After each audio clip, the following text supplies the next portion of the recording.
नमस्कार दोस्तों। Yes sir, Kautilya academy में आपका फिर स्वागत है। आज मैं आपको लेसन नंबर 3 इलेक्ट्रोकेमिस्ट्री का एक वह टॉपिक पढ़ाने जा रहा हूं जो सीबीएसई और ऑल स्टेट बोर्ड्स में आपको पूछा जाता है। नस्ट समीकरण। नस्ट समीकरण वह समीकरण है जिसमें अर्ध सेल का E और सेल का E नॉट तथा विलयन की प्रकृति, स्थिरांक, मानक ताप तथा फैराडे नियतांक में संबंध बताता है। नष्ट समीकरण किस किस में संबंध बताता है? इलेक्ट्रोड विभव E, मानक इलेक्ट्रोड विभव E नॉट, R नियतांक, F फैराडे नियतांक, कैपिटल T परमताप तथा विद्युत अपघट्यों की सांद्रता सक्रिय द्रव्यमान में संबंध बताने वाले समीकरण को नष्ट समीकरण कहते हैं। नष्ट समीकरण को समझने से पहले स्टूडेंट्स आपको यह कॉन्सेप्ट पहले समझना होगा। जो बोर्ड पर आप देख रहे हैं दोस्तों, ये एक पात्र है जिसमें कॉपर सल्फेट का विलयन भरा हुआ है। ये इलेक्ट्रोड लगा हुआ है कॉपर की छड़ का, ठीक है। अर्थात इस प्रोसेस में केवल एक इलेक्ट्रोड भाग ले रहा है। ये पूरा एक इलेक्ट्रोड कहलाएगा। ये एक इलेक्ट्रोड भाग ले रहा है, इसी को कहते हैं अर्ध सेल, या दूसरा नाम होता है बेटा इसका एकल electrode, single electrode. Okay, single electrode की रिएक्शन को हम इस तरीके से दर्शाते हैं। यहां मैंने अपचयन अर्धक्रिया को दर्शाया है। Mn पॉजिटिव जो इसमें भरा हुआ है एक्वस, उसके लिए Mn positive plus E negative, जितना पॉजिटिव होता है उतने ही इलेक्ट्रॉन जुड़े हुए होते हैं, गिव्स अस M सॉलिड को दर्शाता है ये। तो यह अपचयन अर्धक्रिया है एकल इलेक्ट्रोड के लिए। समझ रहे हैं ना बात आप? याद रखना है आपको, अर्ध सेल का जो इलेक्ट्रोड विभव होता है उसे कैपिटल E से दर्शाते हैं। जो सिंगल इलेक्ट्रोड का पोटेंशियल होता है उसे E से डिनोट करते हैं। E एक अर्ध सेल का E। अब आ जाइए नीचे, जो आप डायग्राम देख रहे हैं, ये एक और एक, ये दो एकल इलेक्ट्रोड हैं। एक जिंक का इलेक्ट्रोड है, एक कॉपर का इलेक्ट्रोड है, जो अपने समान लक्षण वाले विलयन में जिंक पड़ी हुई है जिंक सल्फेट में, कॉपर की छड़ पड़ी हुई है कॉपर सल्फेट के विलयन में। दोनों अपने समान लक्षण वाले विलयन में पड़ी हुई हैं और परस्पर दोनों पात्र साल्ट ब्रिज के द्वारा जुड़े हुए हैं। ये साल्ट ब्रिज क्या होता है? एक यू आकार की कांच की बनी हुई नलिका होती है जिसमें कॉटन भरी हुई होती है और कॉटन गीली होती है अगर एक पदार्थ होता है उस पदार्थ से भीगी हुई होती है। यह क्या करती है? परिपथ को पूर्ण करती है और परिपथ को उदासीन बनाए रखती है। साल्ट ब्रिज का काम यह है। तो दोस्तों अब क्या हुआ, एनोड और कैथोड दो जिसमें लगे हुए होते हैं, उस युक्ति को कहते हैं सेल। तो याद रखना है दोस्तों, जो सेल का इलेक्ट्रोड विभव होता है उसे कहते हैं मानक इलेक्ट्रोड विभव E नॉट। एकल का होता है उसे कहते हैं E, और जो डबल का होता है जिसमें दो इलेक्ट्रोड लगे होते हैं उसे कहते हैं E नॉट। बात आगे समझ में नहीं आई? तो नष्ट ने क्या किया था, E तथा E नॉट में, मतलब एकल और सेल, पूरा कंप्लीट सेल के जो इलेक्ट्रोड विभव थे, इलेक्ट्रोड जो पोटेंशियल थे, उनमें संबंध स्थापित करने का एक समीकरण स्थापित किया जो आज भी नस्ट इक्वेशन के नाम से वर्ल्ड फेमस है। केमिस्ट्री बगैर इसके अधूरी है। तो दोस्तों आज मैं E तथा E नॉट के बारे में बताऊंगा। आप इस चित्र को एक बार और नजर मार लें।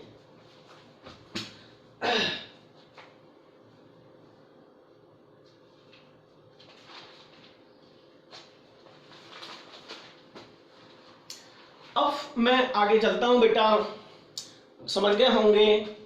अब मैं फिर इससे आगे बढ़ता हूं।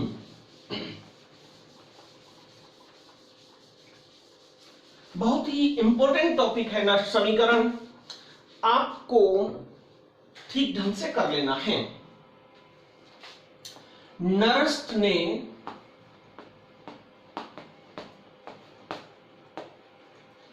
ऊष्मागतिकी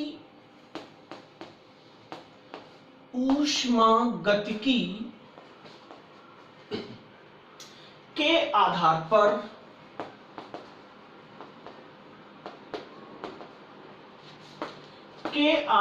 पर सेल के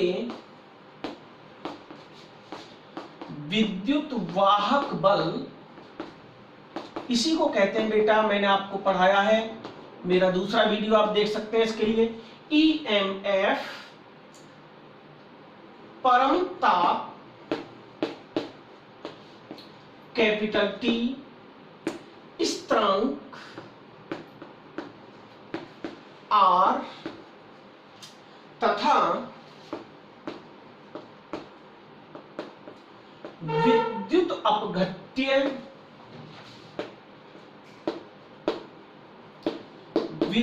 अपघट्य की सांद्रताओं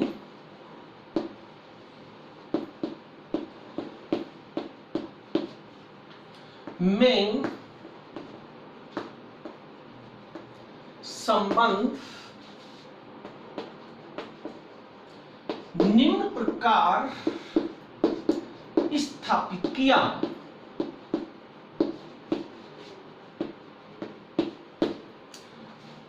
इसमें नस्ट ने संबंध स्थापित किया। तो दोस्तों अब क्या हुआ, माना कि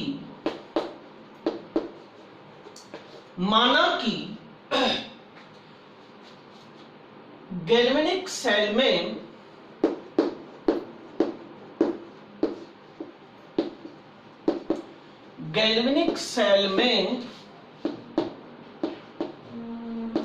निम्न उत्क्रमणीय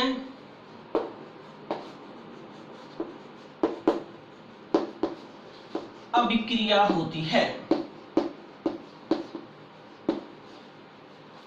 निम्न उत्क्रमणीय अभिक्रिया होती है, ये आप समझ लें।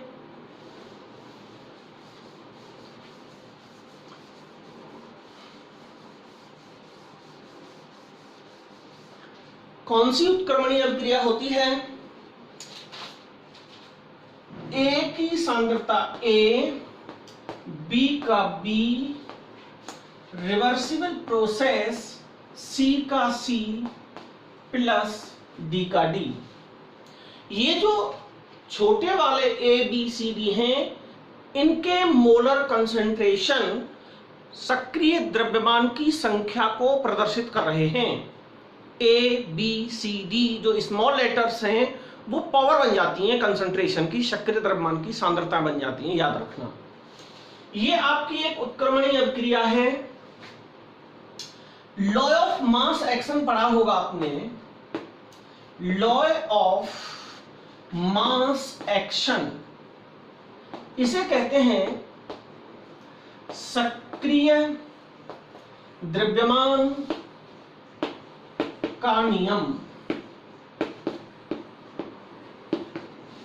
सक्रिय द्रव्यमान के नियम से अब इस अभिक्रिया पर हम सक्रिय द्रव्यमान का नियम लगाएं तो K बराबर हो जाता है प्रोडक्ट का सक्रिय द्रव्यमान बट्टे अभिकारकों का सक्रिय द्रव्यमान। याद रखना है आपको, प्रोडक्ट का सक्रिय द्रव्यमान का मल्टीप्लाइकेशन हो जाएगा, ये वाली जो छोटी है ना, ये बेटा पावर बन जाएंगी, इनटू डी का सक्रिय द्रव्यमान बट्टे एक का सक्रिय द्रव्यमान इनटू बी का सक्रिय द्रव्यमान, इक्वेशन नंबर फर्स्ट।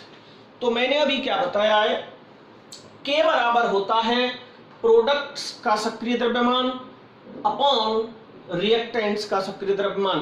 अग्र अभिक्रिया बटे पश्चम क्रिया।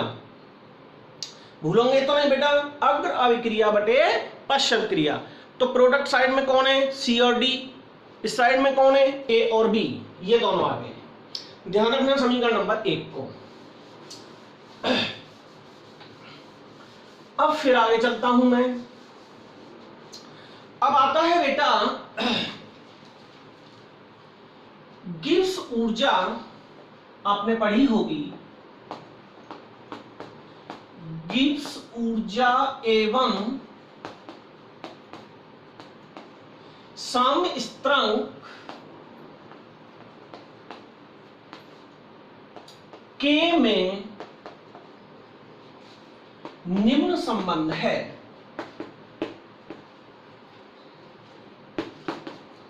गिब्स ऊर्जा को यूज करते हैं कैपिटल जी से, तो कैपिटल जी बराबर आपको याद रखना है डेल जी नॉट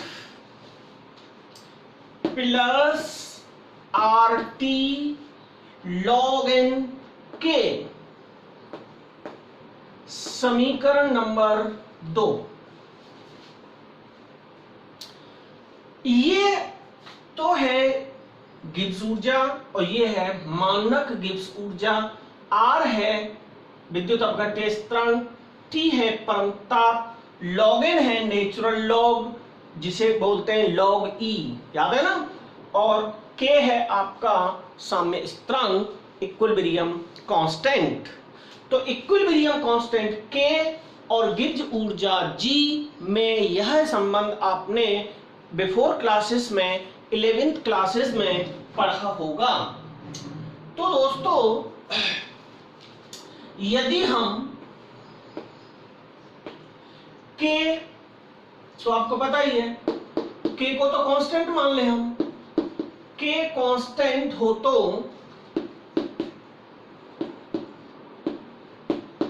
अगर ये के कांस्टेंट हो जाएगा तो आपका log n के बराबर 0 हो जाएगी कि नहीं हो जाएगी? तो पूरा log n के बराबर 0 हो जाएगी। तो आपका क्या निकलेगा, याद रखना है आपको, डेल जी बराबर डेल जी नॉट हो जाएगी। क्योंकि जब ये log n के ये जो पूरा है तो ये पूरा के पूरा आर टी जो log n है वो पूरा के पूरा क्या हो जाएगा भाई, जब ये हमारा 0 हो गया तो इसमें भी गुणा होगा तो ये पूरा सिस्टम 0 हो जाएगा। तो बचेगा केवल क्या, डेल जी बराबर डेल जी नॉट, यही तो बचेगा बेटा।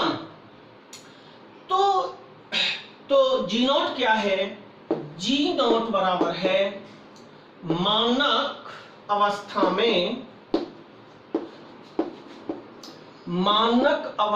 में गिब्स ऊर्जा। मानक अवस्था कहते हैं स्टैंडर्ड लेवल को कहते हैं standard level.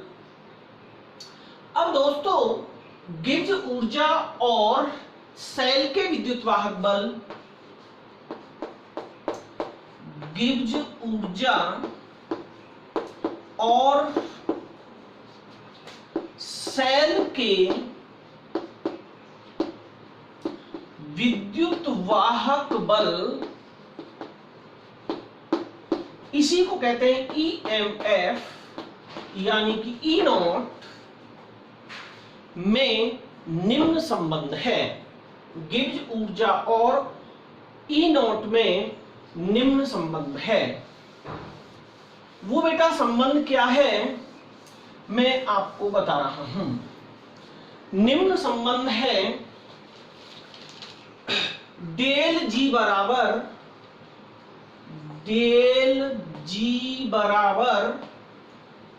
Minus N F E, ये होता है। ओके, तो बेटा ये आपका समीकरण हो गया थर्ड, ये समीकरण थर्ड हो गया। अब क्या करेंगे आप, इक्वेशन सेकंड जो इससे पूर्व था में थर्ड का उपयोग करने पर,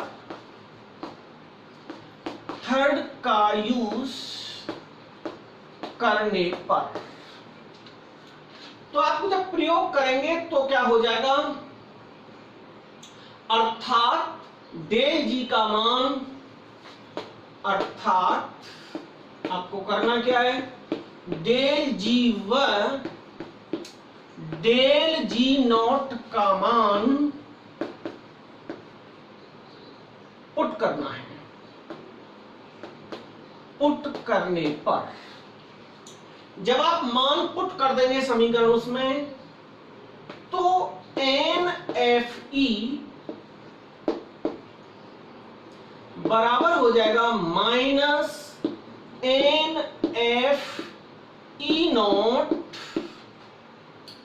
plus RT log n K।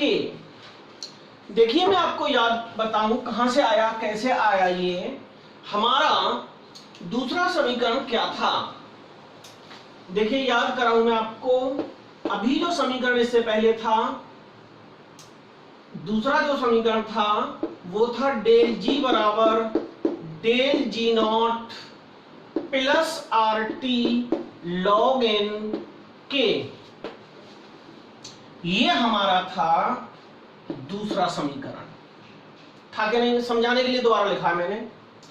अब इसमें हमारे पास अभी जो आया था मान, डेल जी का मान ये होता है, तो डेल जी की जगह पर ये मान लग गया, डेल जी नॉट की जगह पर ये मान लग गया, क्योंकि जब पक्षांतर होंगे तो वो प्लस का हो जाएगा, वो माइनस का हो जाएगा। मतलब डेल जी के लिए तो खाली ई आएगी सिंगल इलेक्ट्रोड वाली, और डेल जी नॉट की जगह पे आएगी ई नॉट की जगह पे आएगी, डेल जी नॉट की जगह पे आ गई ई नॉट, और ये पूरा जो के त्यों लगा दिए। समझ गए ना, इसकी जगह पर ये मान आ गया, यहां से इसकी जगह पर ये मान आ गया, ये पूरा जो के त्यों लिख दिया। ये बेटा आपका समीकरण 2 था। इस समीकरण 2 में डेल जी और डेल जी नॉट के मान पुट कर दिए मैंने, समझ में आ गई होगी आपकी में। तो मान लगाने पर आपका समीकरण बना है ये समीकरण बना है। इस समीकरण को हम क्या कहेंगे, समीकरण नंबर 4। ये हो गया बेटा समीकरण नंबर 4। अब आपको क्या करना है, अब आगे बढ़ना है दोस्तों। उपरोक्त समीकरण से, इस समीकरण में से उपरोक्त समीकरण से ई ज्ञात करने पर, इसमें से हम क्या ले लेंगे, अब इसमें से आप ई निकाल लीजिए, तो सूत्र आपका क्या बनेगा, ई बराबर ई नॉट, देखिए NF से तो NF कैंसिल हो जाएगा, अब यहां क्या बची, ई बराबर ई नॉट, क्या बचा था, माइनस ओके RT बटे NF log n K। तो इस NF को एक बार आपको केवल यूज करना है, वो हमने यहां कर लिया। तो दोस्तों ये आपका इस तरीके से निकल के आया E का मान। अब आपको क्या करना है, यह है समीकरण नंबर 5, मतलब इस समीकरण में से मैंने E ले लिया है, यह आपका समीकरण 5 बन गया। फिर आगे चलता हूं, यहां तक समझ में आ गया होगा। समीकरण 5 अभी मैंने छोड़ दिया लिखा हुआ। लॉगिन को, ये वाला जो लॉगिन है ना, लॉगिन को लॉग में बदलने के लिए में बदलने के लिए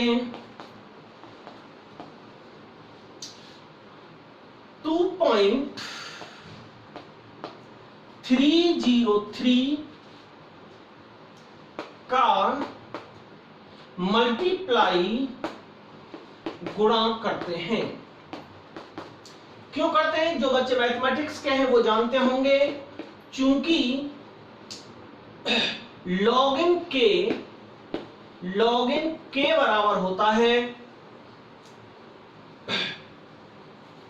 x, मान लेता हूं मैं यहां, log n x बराबर होता है 2.303 log x। ये मान होता है बेटा log n x बराबर 2.303, तो कितने का मल्टीप्लाई हो गया? 2.303 का मल्टीप्लाई कर देते हैं। तो ये तुम्हारा मल्टीप्लाई कर दिया। तो अब इसमें हम इस समीकरण में यहां मल्टीप्लाई कर देंगे। तो यह समीकरण जो अभी हमारा था 5वां समीकरण, तो क्या हो जाएगा? इक्वेशन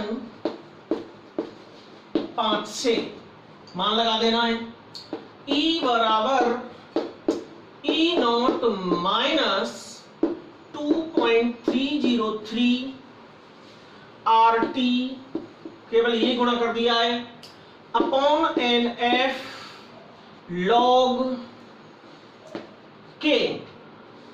ये हो गया दोस्तों समीकरण नंबर 6। ये हो गया समीकरण नंबर 6।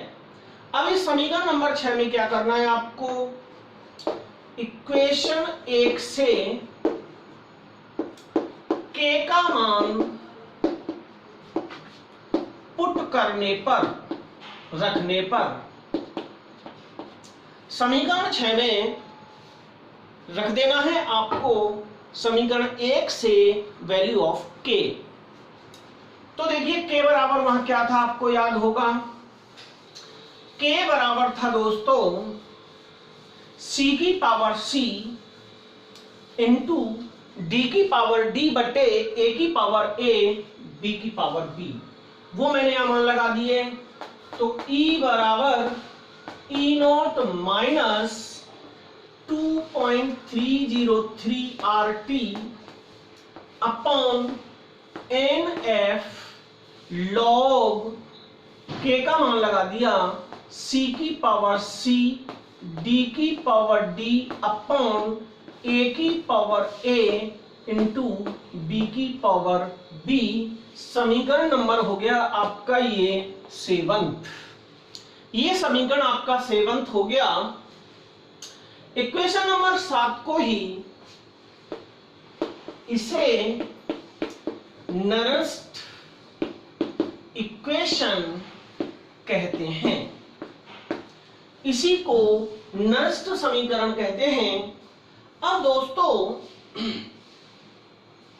मानक परिस्थितियों में इसमें थोड़ी सी और चेंजिंग कर सकते हैं, हम चाहें तो यहीं करके छोड़ के आ सकते हैं।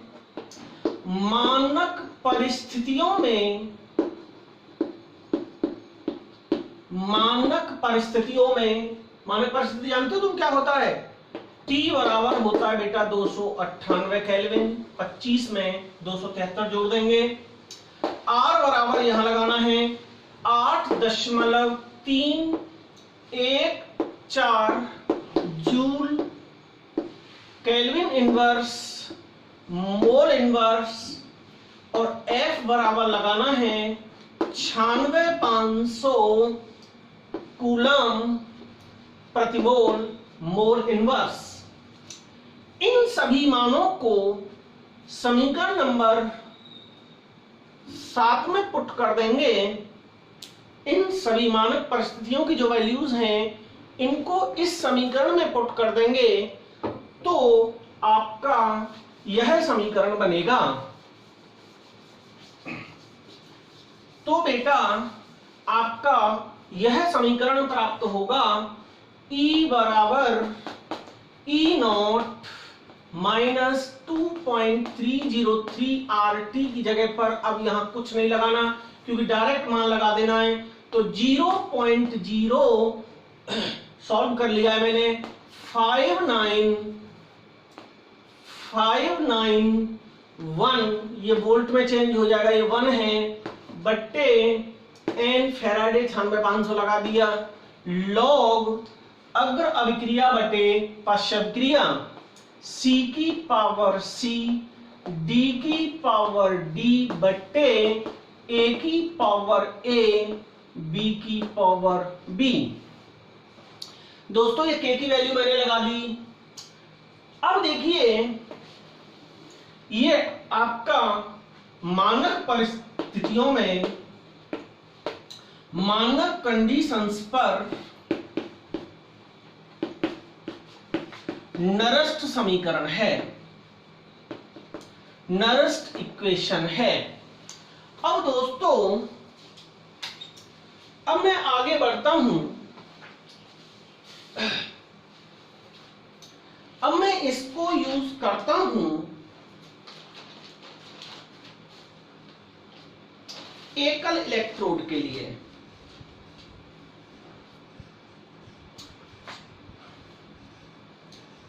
नरस्ट समीकरण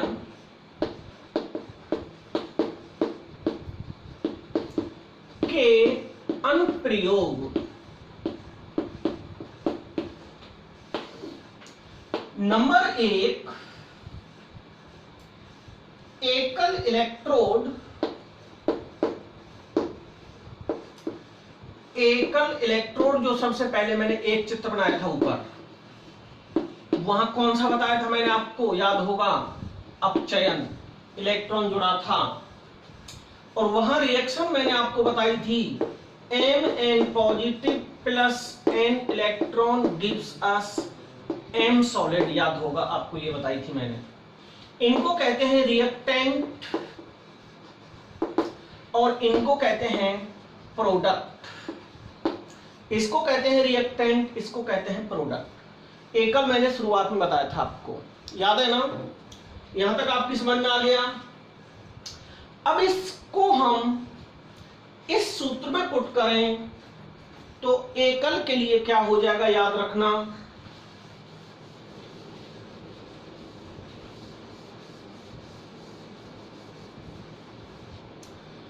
तो दोस्तों E बराबर E naught minus R T upon n F log E कह दो या लॉग एन कह दो, M upon M n positive, क्योंकि प्रोडक्ट साइड में केवल M थी और रिएक्टेंट साइड में Mn पॉजिटिव थी, याद है ना? इनका सक्रिय द्रव्यमान, ये एकल के लिए है बेटा। अब देखिए इसको हम ऐसे भी लिख सकते हैं, E बराबर E naught minus R T upon n F log E, 1/Mn positive. यहां हमने एक क्यों लिखा है, उसका रीजन क्या है बताइए? उसका रीजन ये है कि कंसंट्रेशन ऑफ सॉलिड, ये याद रखना है, concentration of solids, concentration of solid metals is always 1, एक होती है हमेशा, क्योंकि ये मेटल थी, सॉलिड थी, तो इसकी जगह पर हमने एक लगा दिया। तो कंसंट्रेशन को कहते हैं सांद्रता, जो ठोसों की सांद्रता होती है वो सदैव एक होती है, ये बात आपको याद रखनी है। तो इसलिए हमने एकल के लिए यहां एक लगा दिया। अब मैं यूज कर रहा हूं नष्ट समीकरण का डेनियल सेल में। समझ में आ गया होगा बेटा, बहुत ही मेहनत से करके मैंने तैयार किया है, बहुत ही मेहनत से मैंने आपको इसको समझाया है। डेनियल सेल में, डेनियल सेल के लिए नरस्ट समीकरण। तो दोस्तों डेनियल सेल में क्या होता है, एक तो होती है जिंक की छान और एक होती है कॉपर की छान, और इसलिए इसका ये बनता है net equation, net cell equation for Daniel. इसको कहते हैं, आपको पता है, रिएक्टेंट, इनको कहते हैं प्रोडक्ट। तो इसको आप पुट करिए उस वाले फॉर्मूला में। ई किसका निकाल रहे हैं, सेल का निकाल रहे हैं, बराबर ई नॉट किसका निकाल रहे हैं, ये भी सेल का निकाल रहे हैं क्योंकि डेनियल सेल है, माइनस 0.059 बट्टे 10 लॉग। अब इसमें बेटा प्रोडक्ट कौन कौन से हैं, प्रोडक्ट कौन कौन से हैं, ये प्रोडक्ट है, ये रिएक्टेंट है, तो ये दोनों ऊपर चले जाएंगे कि नहीं चले जाएंगे, ये दोनों ऊपर चले जाएंगे। आपको मैंने कहा था कि जो सॉलिड होते हैं उनका कंसंट्रेशन 1 हो जाता है, तो इनको तो अब इसमें लगाना नहीं है क्योंकि 1 से 1 कैंसिल हो जाएगा। अब यहां केवल क्या बचा, Zn पॉजिटिव अपॉन इधर क्या बचा, इधर क्या बचा बोलो, Cu2 पॉजिटिव बचा कि नहीं बचा। तो दोस्तों ये है हमारा डबल सेल यानी कि डेनियल सेल के लिए, और डेनियल सेल के लिए तो n की वैल्यू होती है बेटा, याद रखना, वो 2 होती है। डेनियल सेल के लिए n का मान कितना होता है, ये 2 होता है, क्योंकि ऑक्सीकरण में भी 2 इलेक्ट्रॉन का त्याग हो रहा है और अपचयन में भी 2 इलेक्ट्रॉन ग्रहण किए जा रहे हैं। तो n बराबर होता है ग्रहण किए गए अथवा त्यागे गए इलेक्ट्रॉनों की संख्या। तो n बराबर इसमें हम 2 लगा देंगे तो और सॉल्व हो जाएगा। तो ये दोस्तों हमारा डेनियल सेल के लिए नैनस्ट समीकरण था। दोस्तों कैसा लगा, आपकी समझ में आया कि नहीं डेनियल सेल, आप मुझे निश्चित रूप से कमेंट करके बताएं। मैं आपका बहुत बहुत आभारी होऊंगा। और दोस्तों देखिए, मैंने केवल और केवल 28 डेज मुझे हुए हैं अभी चैनल को बनाए हुए, 28 दिन हुए हैं, और जो मेरे सब्सक्राइबर्स की संख्या है वो हजारों में है, व्यूज जो है हजारों में है, वॉचिंग टाइम्स 70,000 के करीब है। तो दोस्तों केवल 28 दिन की मेहनत है। अगर आप लोगों का प्यार ऐसे ही बना रहा फ्रेंड्स, डियर स्टूडेंट्स, तो निश्चित रूप से हम बहुत आगे बढ़ेंगे। आज के लिए इतना ही, नेक्स्ट वीडियो में फिर आपसे मुलाकात होगी। कल तक के लिए गुड बाय, नमस्कार।